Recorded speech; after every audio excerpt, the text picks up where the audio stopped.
Hello friends, मागच्या एपिसोडमध्ये तुम्ही सगळ्यांनी अमाइन्सचं नॉमेनक्लेचर आणि क्लासिफिकेशन पाहिलेलं आहे, बरोबर आहे. आपण एक्सप्लेनेशन देत असताना how to classify the amines त्याच्यामध्ये आपण दोन टाईपचं क्लासिफिकेशन सांगितलं होतं आणि त्याच्यानंतर आपण नॉमेनक्लेचरमध्ये दोन टाईपच्या अमाइन्सचं नॉमेनक्लेचर बघितलेलं आहे. आयुपॅक नॉमेनक्लेचर, ज्याच्यामध्ये आपण अलिफॅटिक अमाइन्स आणि अरोमॅटिक अमाइन्स अशा दोन टाईपच्या अमाइन्सचं नॉमेनक्लेचर आपण डिस्कस केलेलं आहे. या लेक्चरमध्ये किंवा या व्हिडिओमध्ये आपल्याला अमाइन्समध्ये पुढचा पॉईंट जो आहे त्याचं नेचर कसं असणार आहे अमाइन्सचं. तुम्हाला सगळ्यांना माहिती आहे की वेगवेगळ्या कंपाऊंड्सचं फंक्शनल ग्रुपचं हे नेचर हे वेगवेगळं असतं. Some functional groups shows acidic nature, some functional groups shows neutral nature, and some functional group shows basic nature. So amines are the functional groups which are among the basic compounds or which shows basic nature. So in this episode we are discussing about the basic nature of amines. Okay, so let us start. That is basic nature of amines. Okay, let us start with basic nature of amines. Now all of you knows that whenever a compound we call as a base that must react with acid, बरोबर. So जेव्हा जेव्हा आपण एखाद्या कंपाऊंडला base आहे असं treat करतो त्या वेळेला आपण त्या कंपाऊंडला ऍसिड बरोबर रिॲक्ट होताना पाहिलेलं आहे. आतापर्यंत जे फॉर एक्झाम्पल आपण NaOH हा बेस आहे म्हणतो. का त्याला बेस म्हणतो? Because NaOH reacts with acid, therefore we call NaOH as a base, बरोबर. So whenever a compound is called basic, it must react with acid. So we can write the reaction for amines. In general, amines are represented by the general formula that is R-NH2. Let us take an example of primary amine. Okay, so primary amine when treated with HCl, which is a mineral acid. Okay, HCl ला आपण काय म्हणतो? HCl ला आपण acid म्हणतो because it donates protons. So if we are calling this amine as a base, then it must react with this mineral acid. Okay, so whenever there is a reaction of acid base, you know this is a neutralization reaction, and the products of neutralization reactions are salt plus solvent, or you can say in case of what other reactant it may be the water. Okay, so base will react with acid. Now the nature of acid is to donate the proton, nature of base is to accept the proton, and by accepting the proton, amines will form NH3 plus. Now there are 4 bonds to the nitrogen atom. You can see here nitrogen contains 4 bonds, that is 3 bonds with the hydrogen atom and 1 bond with the alkyl or aryl group, whatever it may be. 1 bond with the alkyl or aryl group and 3 bonds with the hydrogen atom. Therefore nitrogen contains 4 bonds, and whenever there are 4 bonds with the nitrogen atom, any elements bounded to the nitrogen atom with 4 bonds, then nitrogen contains the positive charge because the lone pair of electron present on the nitrogen atom is consumed by the 4th bond. Okay, so या ठिकाणी नायट्रोजनला 4 bonds present असल्यामुळे nitrogen वरती कुठला charge दाखवता येईल आपल्याला? इथे positive charge आपल्याला दाखवता येईल. ठीक आहे, plus this is the by product will be Cl minus.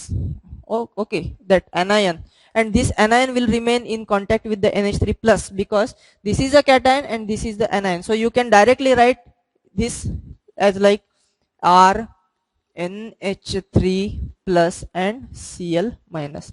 So you can say that this is ammonium salt, AMMONIUM, ammonium salt. Okay, whenever there is a charge on nitrogen atom, positive charge on the nitrogen atom, the nitrogen in general is termed as a ammonium ion. Okay, nitrogen is in general termed as a ammonium ion, and this its a salt is termed as a ammonium salt. Okay, जेव्हा जेव्हा nitrogen वरती plus charge असतो, केव्हा charge असतो plus? जेव्हा नायट्रोजनला 4 bonds असतात, 4 bonds असतील, single असू दे डबल असू दे, नायट्रोजनला जर 4 बॉन्ड्स असतील एकूण टोटल, तर त्याच्यावरती काय असतो? पॉझिटिव्ह चार्ज असतो. आणि नायट्रोजनला जर 4 बॉन्ड्स असतील आणि पॉझिटिव्ह चार्ज असेल तर त्या नायट्रोजनवरला एक जनरल टर्म वापरली जाते, त्याला काय म्हणतो आपण? अमोनियम. ही जनरल टर्म वापरली जाते, अमोनियम कॅटायन. ओके. आणि जर त्याच्यासोबत anion एक्झिस्ट असला तर त्या टाईपच्या अमोनियम कॅटायनच्या सोबत anion असेल तर त्याला आपण काय म्हणतो, अमोनियम सॉल्ट असं म्हणतो. ठीक आहे. सो अमोनियम सॉल्टचं फॉर्मेशन आपल्याला बघायला मिळतं whenever amines are treated with mineral acid we are getting ammonium salt. Okay, so this is a neutralization reaction and it is shown by these amines. Therefore we can say from the conclusion of this reaction is what, या रिएक्शनचं conclusion काय सांगता येईल आपल्याला, as amines reacts with the acid and forms salts, these are basic in nature. असं तर होणार नाही की ऍसिड हा पण ऍसिड आहे आणि हा पण ऍसिड आहे ते एकमेकांसोबत रिएक्ट होतील, असं होत नाही generally. acidic compounds always react with basic compounds or basic compounds vice versa. You can say that basic compounds will react with acidic compounds. दोन बेसची रिएक्शन किंवा दोन ऍसिडची रिएक्शन आपण कधी करत नाही. त्यामुळं या रिएक्शनवरून आपण कन्क्लुजन असं काढू शकतो की HCl हा ऍसिड आहे आणि ऍसिड सोबत जर हा रिएक्ट होत असेल amine, then it is confirmed that the base it is having basic nature. Again there is a test for basic compounds. You are knowing that the test for basic compound is litmus test. Whenever red litmus turns blue, red litmus turns blue, it is the indication of basic nature of that compound. Okay, it is the indication of basic nature of that compound. So whenever you are taking the solution of amine in the water, if amine is dissolved in the water मध्ये जर अमाइनचं solution घेतलं आणि त्याच्यात जर तुम्ही red litmus deep केला तर त्याचा कलर काय कन्वर्ट होतो, ब्लू मध्ये कन्वर्ट होतो. So in short there is a test for in this way.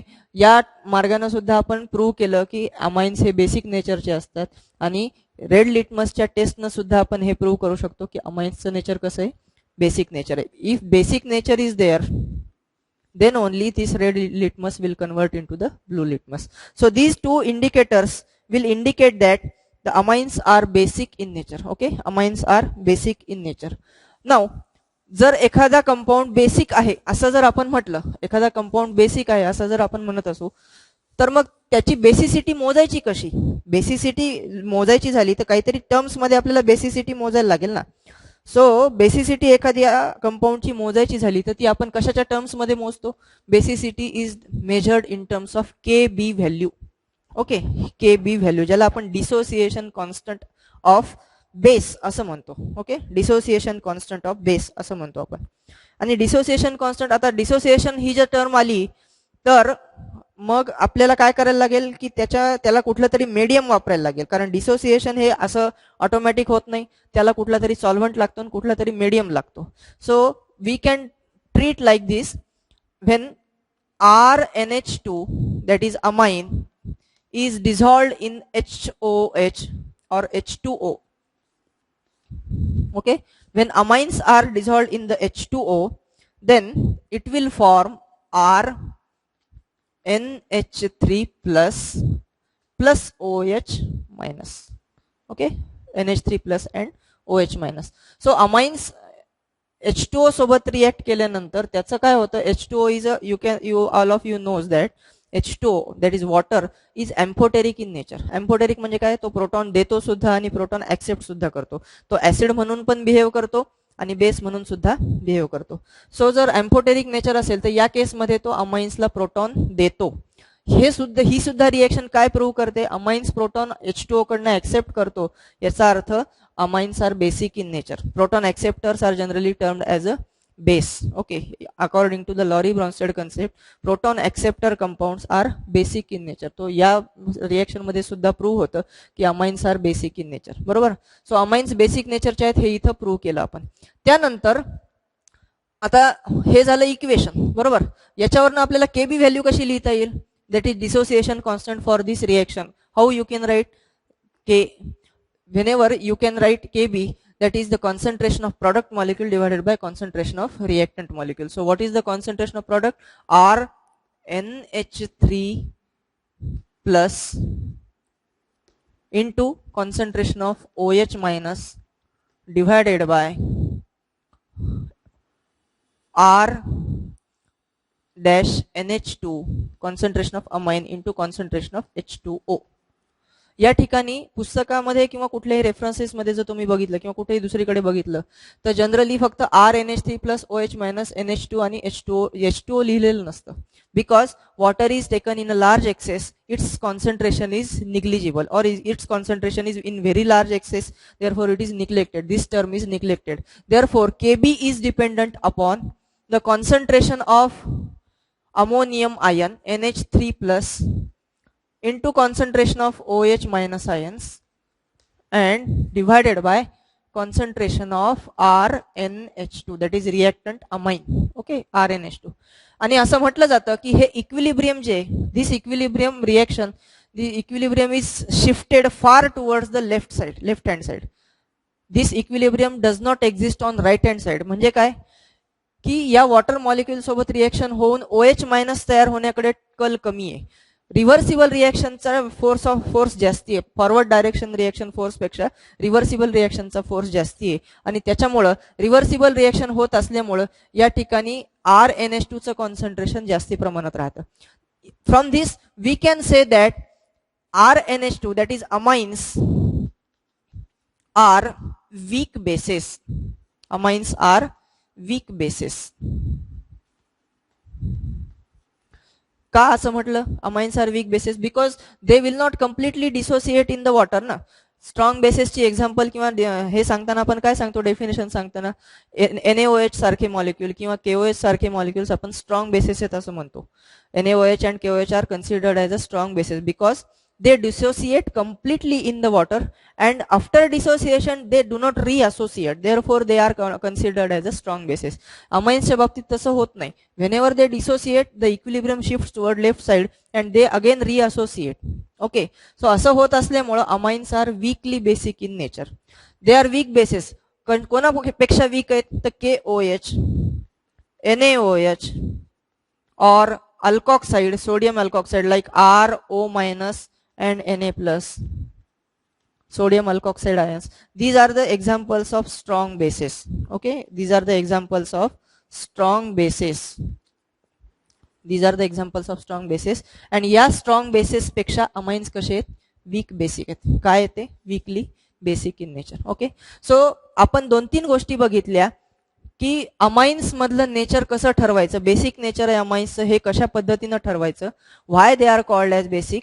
त्याच्यामध्ये आपण रिएक्शन बघितली as they react with the mineral acid as a compound. Whenever a compound react with an acid it should have the basic nature. हे एक गोष्टीवरनं बघितलं आपण. त्याच्यानंतर आपण बघितलं की त्याची केबी व्हॅल्यू कशी डिटरमाइन करायची, त्याच्यावरनं सुद्धा त्याचं आपण बेसिक नेचर काय ते सांगतो. वॉटर सोबत रिएक्शन एम्फोटेरिक सॉल्व्हंट आहे त्याच्यासोबत सुद्धा रिएक्शन होताना तो H+ ऍक्सेप्ट करतो. सो त्या कन्सेप्टनुसार सुद्धा तो कसा आहे बेसिक नेचरचा आहे.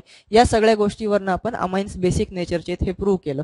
फक्त अमाइन्स बेसिक नेचरचे असतील तरी पण ते वीक बेसिस आहेत कुणापेक्षा, KOH NaOH पेक्षा. त्याचं कारण असं की याच्यामध्ये डिसोसिएशन जे होतं ते कम्प्लीट होत नाही. रिअसोसिएशन किंवा रिव्हर्सिबल रिएक्शनचा रेट जास्ती आहे आणि amines remains as amines although they dissociate in the water. Therefore these are called as weakly basic in nature. आणि केबी व्हॅल्यू कशावरनं ठरवतो मग आपण? केबी व्हॅल्यूचा स्ट्रॉंग किंवा बेस वीक असण्याचा काय संबंध आहे? तर आपण असं म्हणतो higher the Kb value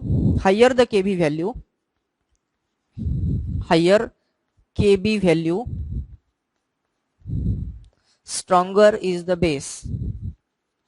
Stronger the base. जसं के ऍसिडच्या बाबतीत आहे higher the K value stronger is the acid असं म्हणतो आपण. के म्हणजे डिसोसिएशन कॉन्स्टंट. तसंच higher the Kb value stronger is the base हा सेंटेन्स महत्वाचा आहे, तो लक्षात ठेवायचा. ओके, सगळीकडे ऍप्लिकेबल असणारा सेंटेन्स आहे higher the Kb value stronger is the base. मग या ठिकाणी याची केबी व्हॅल्यू स्मॉल आहे. कोणाची? अमाइन्सची केबी व्हॅल्यू ही स्मॉल आहे. कोणापेक्षा? KOH NaOH किंवा अल्कॉक्साइड पेक्षा अमाइन्सची केबी व्हॅल्यू ही स्मॉलर आहे. ती स्मॉलर असल्यामुळे केबी व्हॅल्यू कमी असल्यामुळे these are weakly basic in nature. Amines are weakly basic in nature. Okay, so Kb value वरनं पण सुद्धा आपण डिसाइड करू शकतो की ते स्ट्रॉंग बेसिस आहेत किंवा वीक बेसिस आहेत. ठीक आहे, आता हे आपण बघितलं इन जनरल, म्हणजे अमाइन्सच्या बाबतीत बघितलं की अमाइन्स कुणापेक्षा स्ट्रॉंग आहेत किंवा कुणापेक्षा वीक आहेत. H2O पेक्षा स्ट्रॉंगर आहेत कारण H2O सोबत रिएक्ट होऊन ते NH3+ तयार करतात. सो H2O इथं ऍसिड म्हणून बिहेव करतो, H2O ला ते प्रोटॉन देत नाही, तर H2O कडनं प्रोटॉन ऍक्सेप्ट करतात. म्हणून या केसमध्ये आपण असं म्हणू शकतो की H2O इथं प्रोटॉन डोनर म्हणून ऍक्ट करतो अमाइन्स सोबत, तो प्रोटॉन ऍक्सेप्टर म्हणून ऍक्ट नाही करत. जर हा प्रोटॉन ऍक्सेप्टर म्हणून ऍक्ट करत असता तर याला आपण ऍसिडिक म्हटलं असतं, वॉटरला आपण काय म्हटलं असतं, बेस म्हटलं असतं. पण या केसमध्ये काय झालंय, वॉटरनं याला प्रोटॉन डोनेट केलाय, म्हणजे हा वॉटरपेक्षा कसा आहे, बेसिक आहे, जास्ती बेसिक आहे. पण वॉटरपेक्षा मोर बेसिक आहे, it is more basic, amines are more basic than water, but they are less basic than KOH NaOH, strong basis. Okay, so अशा पद्धतीने आपण बेसिसिटी कम्पेअर करू शकतो.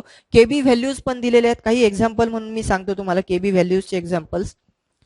फॉर एक्झाम्पल, काही स्टँडर्ड व्हॅल्यूज आहेत केबीच्या, ते आपल्याला सांगू शकतात की कशा पद्धतीने ते स्ट्रॉंग बेसिस आहेत. फॉर एक्झाम्पल, अमोनिया, आपण रिप्रेझेंटेटिव्ह व्हॅल्यू बघूया. अमोनिया, त्याचा फॉर्म्युला NH3, याची केबी व्हॅल्यू सांगितलेली आहे 1.8 इंटू 10⁻⁵, 1.8 इंटू 10⁻⁵, एवढी त्याची केबी व्हॅल्यू सांगितलेली. आणि मिथिल अमाइन, सिम्पलेस्ट बेस आपण जो घेतो, methyl amine, METHYL, methyl amine, त्याचा फॉर्म्युला CH3NH2, बरोबर, मिथिल अमाइन, याचं केबी व्हॅल्यू सांगितलेली आहे 4.4 इंटू 10⁻⁴,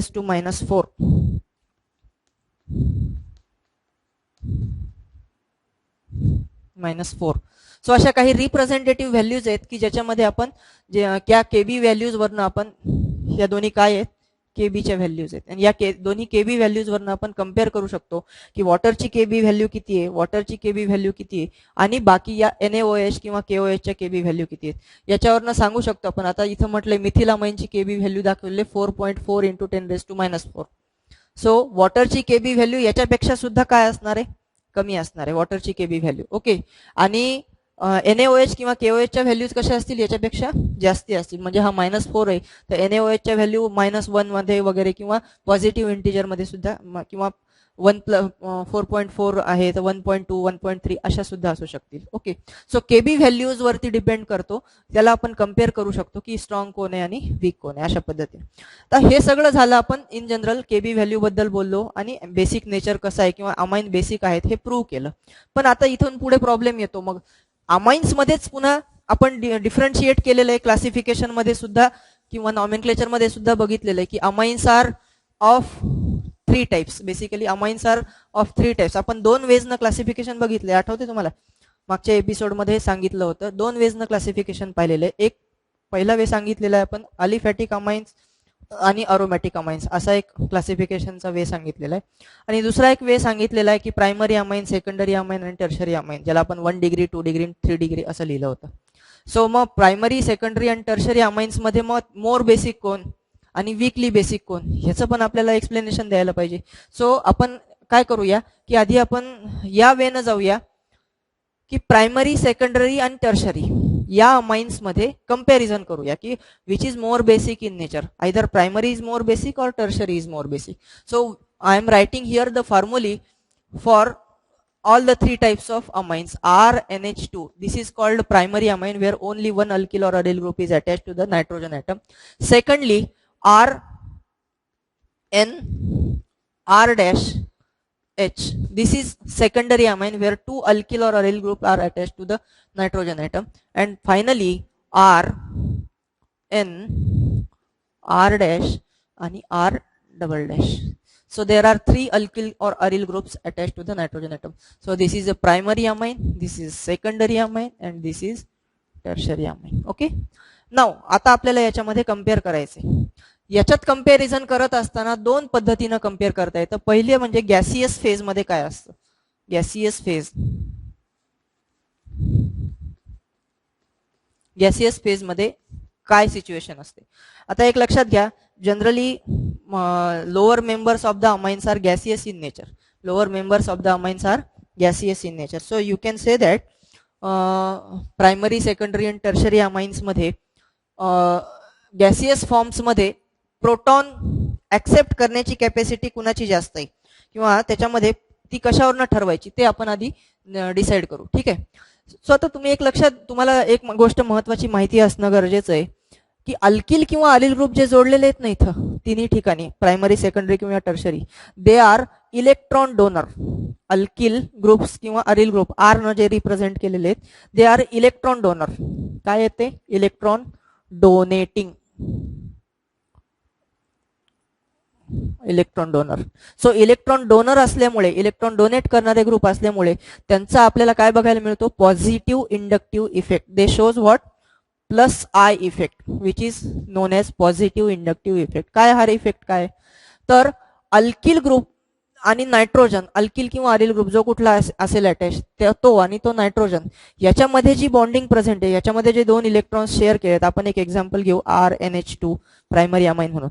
तर ह्यांच्यामध्ये हे जे दोन इलेक्ट्रॉन्स शेअर केलेले आहेत, अल्किल ग्रुपनं एक इलेक्ट्रॉन, नायट्रोजननं एक इलेक्ट्रॉन, असे शेअर केलेले इलेक्ट्रॉन्स ते थोडेसे कुठे शिफ्ट होतात? नायट्रोजनकडे शिफ्ट होतात due to the greater electronegativity of nitrogen atom. Nitrogen atom is more electronegative than carbon atom. Alkyl किंवा अरिल ग्रुपमध्ये काय असेल प्रेझेंट? कार्बन ॲटम अटॅच असेल. सो अल्किल किंवा अरिल ग्रुप मधला जो बॉन्डिंग प्रेझेंट आहे नायट्रोजन सोबत, त्यातले इलेक्ट्रॉन्स थोडेसे अट्रॅक्ट कोणाकडे होतात? नायट्रोजनकडे होतात. ते दोन गोष्टींमुळे, एक तर इलेक्ट्रोनिगेटिव्ह नेचर नायट्रोजनचं आहे, अल्किल ग्रुपपेक्षा किंवा कार्बनपेक्षा नायट्रोजन इज मोर इलेक्ट्रोनिगेटिव्ह, हे एक रिझन आहे त्याचं. दुसरं रिझन काय आहे? की अल्किल और aryl groups are electron donor, they have positive inductive effect. Positive inductive effect म्हणजे इलेक्ट्रॉन डोनेट करण्याची त्यांची टेंडन्सी आहे. तुम्हाला सगळ्यांना माहिती आहे की वेगवेगळ्या फंक्शनल ग्रुप किंवा वेगवेगळ्या सबस्टिट्यूशनची वेगवेगळी टेंडन्सी असते डिपेंडिंग अपॉन देअर नेचर. म्हणजे ते काही इलेक्ट्रोनिगेटिव्ह असतील, काही इलेक्ट्रो पॉझिटिव्ह असतील, आणि त्यानुसार त्यांची टेंडन्सी ठरते की ते इलेक्ट्रॉन डोनेटिंग मध्ये येतात का इलेक्ट्रॉन विड्रॉइंग मध्ये येतात. तसं अल्किल किंवा aryl groups are generally considered as a electron donor and they have positive inductive effect. And this positive inductive effect operates through, कशातनं ऑपरेट होतो? Positive inductive effect always operates through sigma bond. Always operates through sigma bond. Okay. Positive inductive effect is operated always through sigma bond. So sigma bond मधनं operate होणारा effect आहे.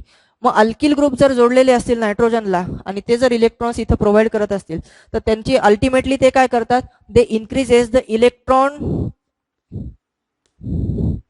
Electron availability. Electron availability AVAILABILITY on nitrogen item.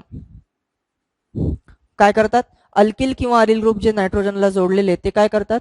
इलेक्ट्रॉनची availability nitrogen वरती वाढवतात.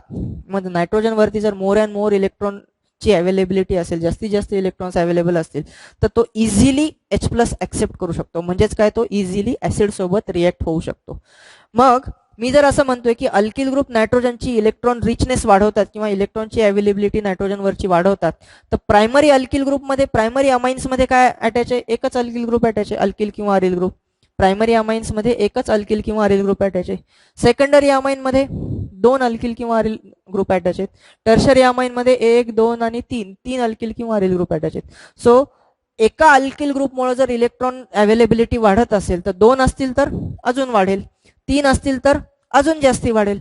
अशा पद्धतीने जर आपण गेलो तर गॅसियस फेजमध्ये हा इंडक्टिव्ह इफेक्ट ऑपरेट होतो. इलेक्ट्रॉन डोनेटिंग इफेक्ट जो आहे अल्किल ग्रुपचा, तो महत्वाचा रोल प्ले करतो in deciding the basic nature of the amine, और विच इज स्ट्रॉंगर अमाइन और विच इज वीकर अमाइन, हे डिसाइड करण्यामध्ये कोण रोल प्ले करतो? Electron donating tendency of the alkyl और अरिल ग्रुप्स. बरोबर.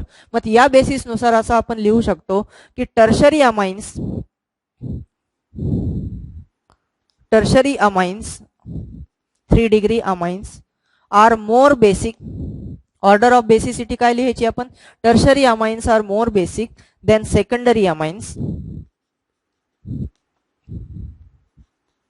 and secondary amines are more basic than primary amines. Okay.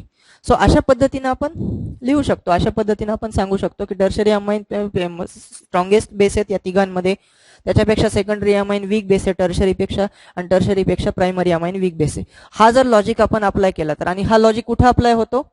Gaseous फेजमध्ये apply होतो. कुठं?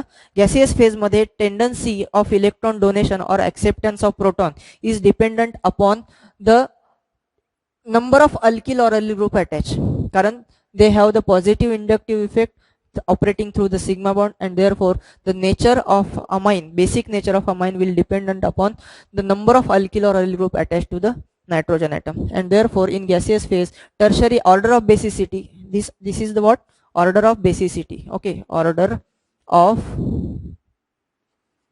basicity, order of basicity in what gaseous phase. Gaseous phase मध्ये order of basicity आपल्याला अशी बघायला मिळते. ठीक आहे, आता आपण पुढे जाऊ ॲक्वियस फेज मध्ये किंवा सोल्युशन फेज मध्ये. जेव्हा आपण अमाइन्स वॉटर मध्ये डिझॉल्व्ह करतो तेव्हा बेसिसिटी बद्दल काय होतं, थोडासा कन्सेप्ट वेगळा आहे, फार काही डिफरन्स नाहीये, थोडासा एक लॉजिक वेगळा लागतो, त्याच्यामुळे तिथं ऑर्डर थोडीशी चेंज होते बेसिसिटी वॉटर मध्ये. ओके, काय बघूया आपण. whenever primary amine is treated with water RNH2 or dissolved in water plus H2O, it gives what RNH3 positive आणि plus OH minus. Okay, RNH3 आपण ही पाहिलेली रिएक्शन अगोदर. त्याच्यानंतर सेकंडरी अमाइनच्या बाबतीत काय येईल,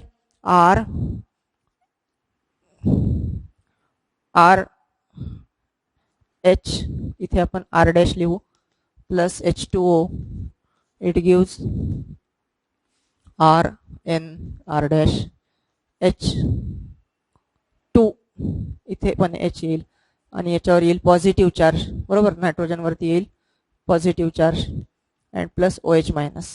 सो इथं परत एकदा अमोनियम. टर्शरी मध्ये काय येईल, R डॅश आणि R डबल डॅश. ठीक आहे, plus H2O, it gives RNH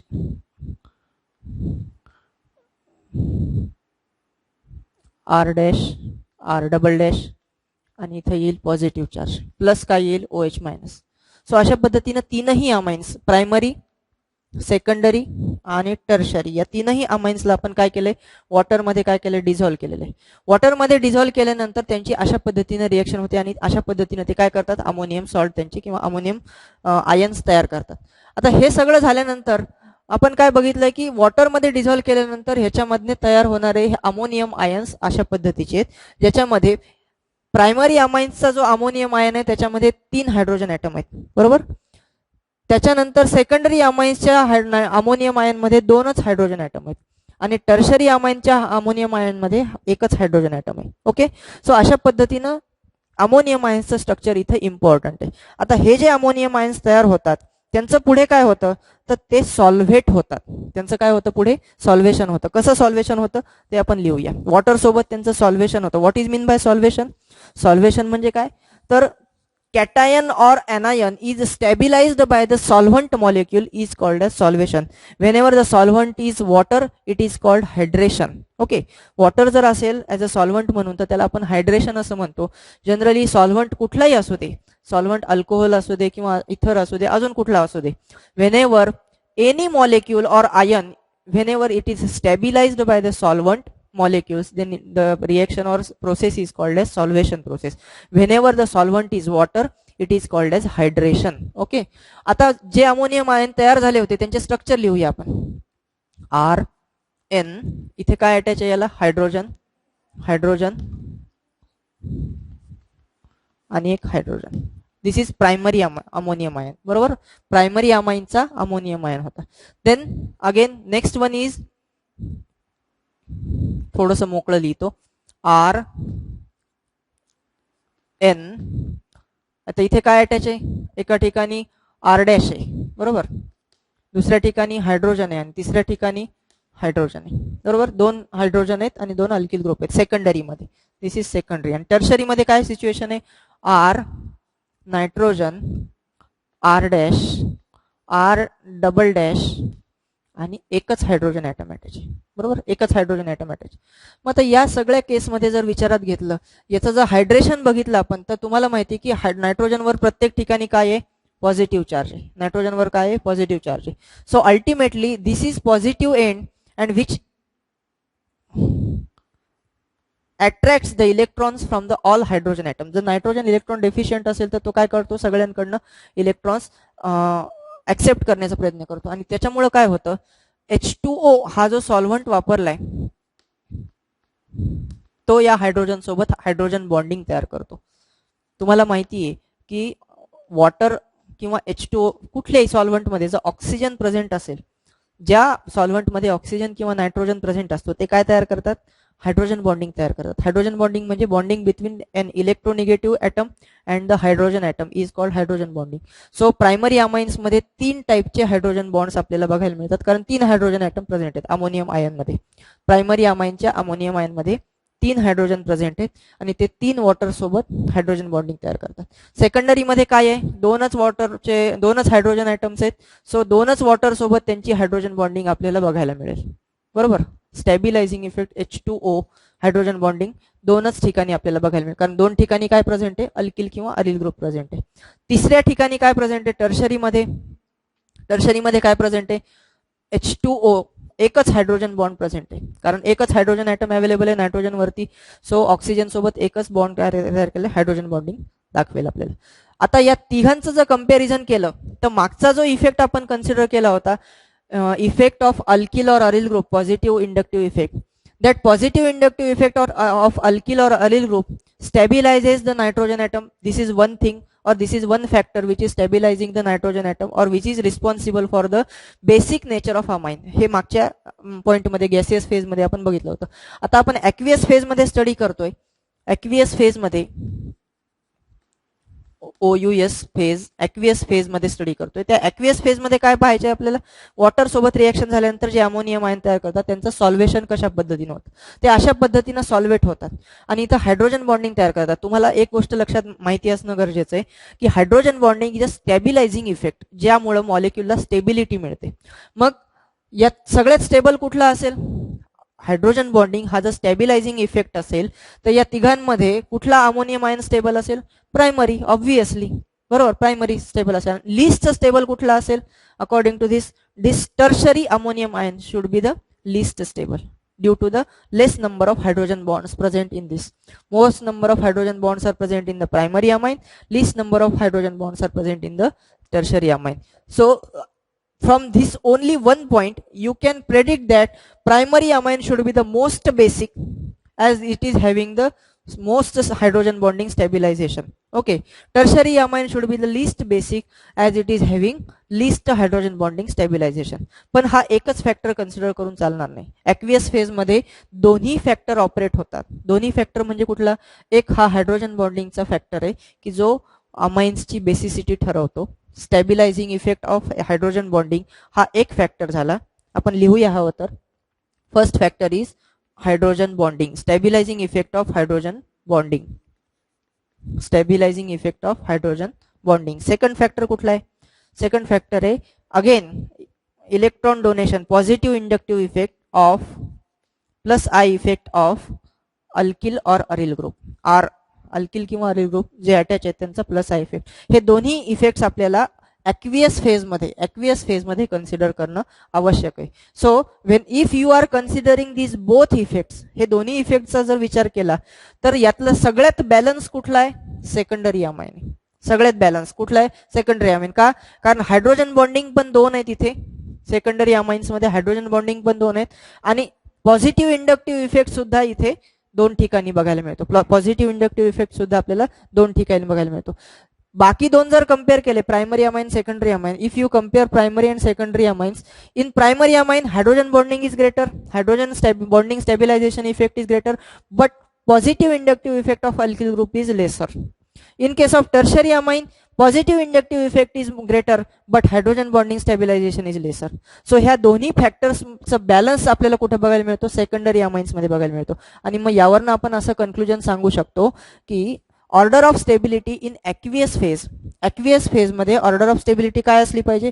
आता इथं हे रब करायला लागेल, ठीक आहे, हे मी वरचं मोडून टाकतो, याची आता आपल्याला काही गरज नाहीये.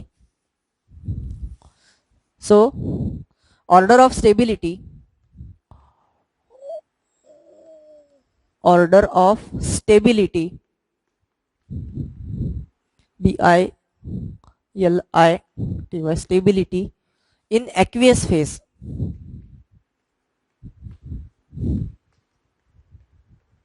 Aqueous phase मध्ये ऑर्डर ऑफ स्टेबिलिटी काय असेल, secondary should be the most basic, secondary amine, as it is having the balance of both of these factors, कुठले कुठले hydrogen bonding effect and plus I effect या दोन्हीचा balance असल्यामुळे secondary amine should be most basic.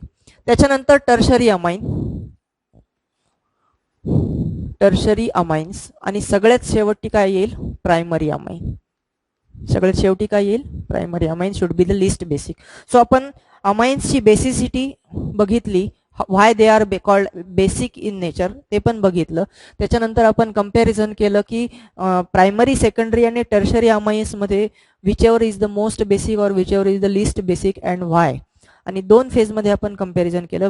We have compared the basicity of amines primary secondary and tertiary amine in 2 phases. One is the gaseous phase, another is the aqueous phase. In gaseous phase there is a straightforward order of stability or order of you can say basicity, that is tertiary, secondary and primary, which is based on positive inductive effect of alkyl groups only. But in case of aqueous solution, as there is a dissociation of amine with water and there is a formation of ammonium cation, it relates with the two factors. Basicity is related with the two factors. One is factors affecting the basicity are two, that is one is the hydrogen bonding with water molecule, or you can say solvation effect of the water molecule, where hydrogen bonding is present between the water molecule and ammonium ions of the amine. And second effect, that is positive inductive effect of alkyl group. And we are looking the balance of these two effects, that is positive inductive effect of alkyl or aryl group and hydrogen bonding effect of water is balanced in the secondary amine than other two amines, primary and tertiary. Therefore we can say that secondary amines will be the most basic among these two in aqueous phase. Water मध्ये dissolve केल्यानंतर secondary amines are most basic in nature, then tertiary amine is basic in nature, and lastly primary amine is list basic among these 3. Okay, so इथं आपण अमाइन्सच्या basicity बद्दल विचार केला. इथं alkyl और aryl group असं आपण म्हटलं, प्रत्येक ठिकाणी सांगताना काय म्हटलंय अल्किल और अरिल ग्रुप. म्हणजे तुम्ही इथं सिंपल अमाइन सुद्धा कन्सिडर करू शकता लाईक CH3NH2 किंवा अरोमॅटिक अमाइन्स लाईक ॲनिलिन हा सुद्धा कन्सिडर करू शकता, ॲनिलिन सुद्धा कन्सिडर करू.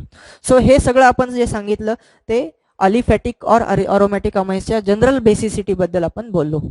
आता अरोमॅटिक अमाइन्सची बेसिसिटी ही काही वेगळ्या फॅक्टर्सवर डिपेंड करते. ओके, तो त्या बेसिसिटी बद्दल पण आपल्याला डिटेलमध्ये बघायला लागेल, त्याच्यावर कुठले फॅक्टर्स अफेक्ट करतात ते सुद्धा आपल्याला डिटेलमध्ये पाहायला लागेल. पण त्या आता आपण या एपिसोडमध्ये इथेच थांबूया. बेसिसिटी तुम्हाला व्यवस्थित nature of amines basicity basic nature कसं आहे काय नाही हे एक्सप्लेन केल्यानंतर आपण नेक्स्ट एपिसोडमध्ये अरोमॅटिक अमाइन्सची बेसिसिटी कशावर डिपेंड आहे ते पाहणार आहोत. सध्या तात्पुरता आपण इथेच थांबूया.